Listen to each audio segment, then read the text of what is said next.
എനിക്കിന്ന് രണ്ടാലൊന്നും അറിയണം. ഈ വീട്ടില് ഞാൻ ഭാര്യയാണോ ഭർത്താവാണോ എന്ന് എനിക്കറിയണം. അയ്യോ, നിങ്ങൾ ഭർത്താവാണ്. ആണോ? ദൈവമേ, എന്റെ ഭാര്യക്ക് ഇങ്ങനെയൊക്കെ ആണെങ്കിൽ ഞാൻ ഭർത്താവെന്നുള്ള ബോധം കേട്ടോ. ചേട്ടാ, നിങ്ങള് വെറും ഭർത്താവല്ല, ഈ ചില സീരിയലിലൊക്കെ കാണുന്ന പോലെ നല്ല ഗ്ലാമർ ഉള്ള എന്നെ പോലെ വണ്ണവും പൊക്കവും അല്ല, നട്ടലില്ലാത്ത മണഗുണാഞ്ചൻ ഭർത്താവ്. ഞാനോ മണഗുണാഞ്ചൻ ഭർത്താവോ? നീ ഇതെന്നോട് പറഞ്ഞോടി. എടി, നിന്നെ കുറിച്ച് ഞാൻ ഈ പഞ്ചായത്തിൽ എന്തൊക്കെ പറഞ്ഞു നടത്തുന്നത് എനിക്കറിയാം. നിങ്ങൾ എന്നെ കുറിച്ച് പഞ്ചായത്ത് പറഞ്ഞു നടക്കുമെന്ന് എനിക്കറിയാം. അതല്ലാന്ന് എന്തോന്ന്? ഞാൻ ഈ പഞ്ചായത്തിൽ നിന്നെ കുറിച്ച് പറഞ്ഞേക്കണുണ്ടല്ലോ, എന്റെ ഭാര്യയാണ് എന്റെ ഭാര്യ. പിന്നെ അല്ലാതെ തെക്കലെ രവിയുടെ ഭാര്യയാണോ നിങ്ങളുടെ ഭാര്യ? എടി, അതല്ലെന്ന്.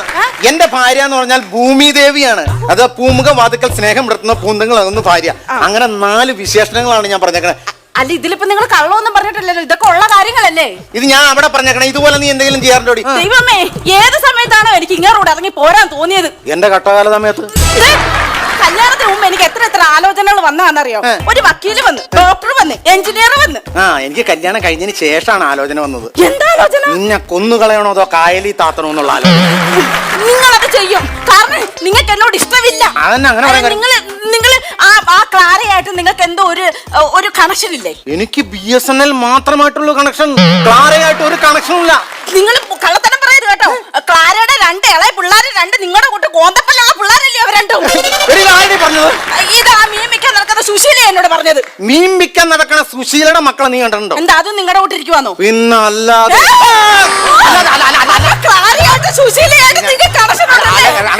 കണക്ഷനില്ല, സത്യമായിട്ടും കണക്ഷനില്ല. പിന്നെ ചുമ്മാ പറഞ്ഞുണ്ടാക്കണേ.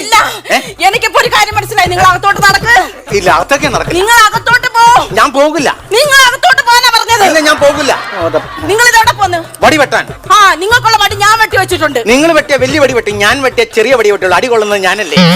എന്റെ മനസ്സിൽ നിങ്ങൾ ഇതുവരെ പാത്രം കഴിയോ? എടി, പാത്രം കഴുകാൻ തുടങ്ങിയപ്പോഴത്തേക്ക് എന്റെ ഒരു കൂട്ടുകാരന്റെ കല്യാണം വിളിക്കാൻ കയറി വന്നു. അപ്പൊ അതുകൊണ്ട് പാത്രം കഴുകണ്ട. അല്ല, പാത്രം കഴുകാനായിട്ട് അവൻ പോയതിനു ശേഷം ഞാൻ ചെല്ലാൻ നേരത്തെ മോട്ടർ കേടായി പോയി. മോട്ടർ കേടായി ഞാൻ എങ്ങനെ കുളിക്കും? തലയിൽ വെളിച്ചെണ്ണ ഒഴിച്ചിട്ടേ നീ കിണറ്റിലേക്ക് അങ്ങ് ചാട്.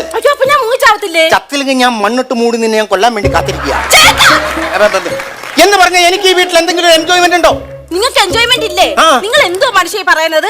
അടുത്ത മാസം നമ്മൾ അമേരിക്ക പോവല്ലേ? എന്നെ അമേരിക്ക കൊണ്ടുണ്ടോ? പിന്നല്ലാതെ ഞാൻ രവിയെ വിളിച്ചോണ്ട് പോട്ടെ എന്നത്തേക്കല്ലേ? ഇല്ല, ഞാൻ വരുന്നു. രവിയെ കൊണ്ടോ ഞാൻ അമേരിക്കല്ലേ? ഞാൻ വരുന്നത്. അത് എന്തിനാടി എന്നെ അമേരിക്ക കൊണ്ടാണ്? അതെ ഏട്ടാ, അമേരിക്കയിലെ ഒരു ആശുപത്രിയിൽ ആണുങ്ങളെ പ്രസവിപ്പിക്കുമെന്ന് പറയുന്ന കേട്ടെ. നമുക്ക് പോയി പ്രസവിക്കാം. ഞാനോ? പിന്നല്ലാതെ ഞാനോ? ഞാൻ പ്രസവിച്ച എന്റെ സൗന്ദര്യം പോത്തില്ലേ ഏട്ടാ? എന്റെ ദൈവമേ, ഇനി കല്യാണം കഴിക്കാൻ നിൽക്കുന്ന ചെറുപ്പക്കാരോട് ഒരു അപേക്ഷയുള്ളൂ.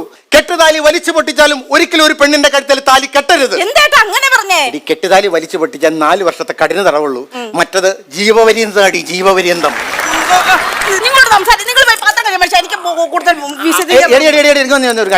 അതായത് അവനെ വർഷങ്ങൾക്ക് ശേഷം ഇവിടെ വന്ന് കല്യാണം വിളിക്കാൻ വന്നല്ലോ. അല്ല, അപ്പൊ വേറെ പ്രശ്നമുണ്ട്. അപ്പൊ ഞാൻ നിന്നെ കുറിച്ച് പറഞ്ഞു, നീ ഭയങ്കര നല്ല ഭാര്യയാണ്, എന്നെ നിനക്ക് ഭയങ്കര പേടിയാണ്. എന്നെ ഭയങ്കര പേടിയാണ്. അല്ല, ഞാൻ ചുമ്മാ പറഞ്ഞതാ. ഞാൻ അങ്ങനെ എന്റെ വായിന്ന് കാലനിറങ്ങാനായിട്ട് പറയുകയും ചെയ്തു. അവനെ നിന്നെ വന്നൊന്ന് കാണണോന്ന്. അയ്യോ, ഞാൻ പറയട്ടെ, മുട്ടുകാലല്ലേ ഓടിക്കും ഞാൻ. അത് ഞാനൊരു കാര്യം ചോദിക്കട്ടെ, നിന്റെ അച്ഛൻ എനിക്ക് സ്ത്രീധനം തരാണ്ടല്ലോ, ആ സ്ത്രീധനമൊക്കെ അങ്ങ് വേണ്ട. അയ്യോ, അല്ലെങ്കിൽ പിന്നെ ആരാ അത് തരാൻ പോകുന്നത്? ഈ ഓഞ്ഞ മോന്തക്കകത്ത് സ്ത്രീധനം കൂടെ തരാത്തതിന്റെ കുഴപ്പമേ ഉള്ളൂ. അങ്ങനെയാണെങ്കിൽ ഞാൻ കാണിച്ചിട്ടെ, അമേരിക്കക്ക് മറ്റേ ഓപ്പറേഷന് വേണ്ടിട്ട് വരാൻ സമ്മതമാണ്. ഉറപ്പായിട്ട് സമ്മതം. എനിക്കത് കുഞ്ഞിനെ തരുമോ? ഉറപ്പാണോ? തരും. ചേട്ടൻ പ്രസവിക്കല്ലോ. എന്നാ ചേട്ടൻ പറയുന്ന പോലൊക്കെ ഞാൻ കേക്കോ. അങ്ങനെയാണെങ്കിൽ അവനിവിടെ വന്നു കഴിയുമ്പോഴേ ഞാൻ 4 പ്രാവശ്യം നിന്നെ ഒന്ന് എടിയെന്ന് വിളിച്ചോട്ടെ. അപ്പൊ ചേട്ടന് വായിക്കാത്ത പല്ലൊന്നും വേണ്ടേ? അതെന്താ? അല്ലേ, ചേട്ടൻ ഓരോ പ്രാവശ്യം എടിയെന്ന് വിളിക്കുമ്പോ ഞാൻ 2 പല്ല് വീതം പൊളിച്ചു കളയും. അല്ല, നമുക്കൊരു കാര്യം ചെയ്യാം. എന്നാ പല്ല് വേണ്ട, കാരണം കല്യാണത്തിനൊക്കെ പോകാനുള്ളതുകൊണ്ടേ. യോ ചേട്ടാ, വേറൊരു കുഴപ്പമുണ്ട്. ഇവിടെ ഒരാൾക്ക് കഴിക്കാനുള്ള ചോറേ ഉള്ളൂ. അപ്പൊ നീ കഴിക്കണല്ലേ? ഇല്ല, ഞാനേ കഴിക്കുന്നുള്ളല്ലോ. ചേട്ടൻ പട്ടിണിയല്ലേ? അപ്പൊ അതിനെന്താ കുഴപ്പം? ഒരാൾ 1 മണിക്ക് ഇങ്ങോട്ട് കേറി വരുമ്പോ ചോറുണ്ണാൻ പറയണ്ടേ നമുക്ക്? നീ എന്ത് മണ്ടിയാടി? നമ്മളിപ്പോ ഒരു വീട്ടിലേക്ക് കയറി ചെല്ലുമ്പം ചായ എടുക്കട്ടെ, ചോറ് എടുക്കട്ടെ നോക്കുമ്പോ നീ സ്വഭാവം എന്ത് പറയും? ഞാൻ വേണ്ട, ഞങ്ങളിപ്പോ കഴിച്ചിട്ട് വന്നാന്ന് പറയും. അല്ലേ? നിന്നെക്കാളും നമ്മളെക്കാളും ഡീസന്റ് അവൻ. അവൻ വേണ്ടാന്ന് പറയുള്ളൂ. അങ്ങേര് വേണോന്നങ്ങാണം പറഞ്ഞ തല്ലുകൊണ്ട് എന്റെ ഊപ്പാട് വരും. അതല്ലേ എനിക്കറിയാം.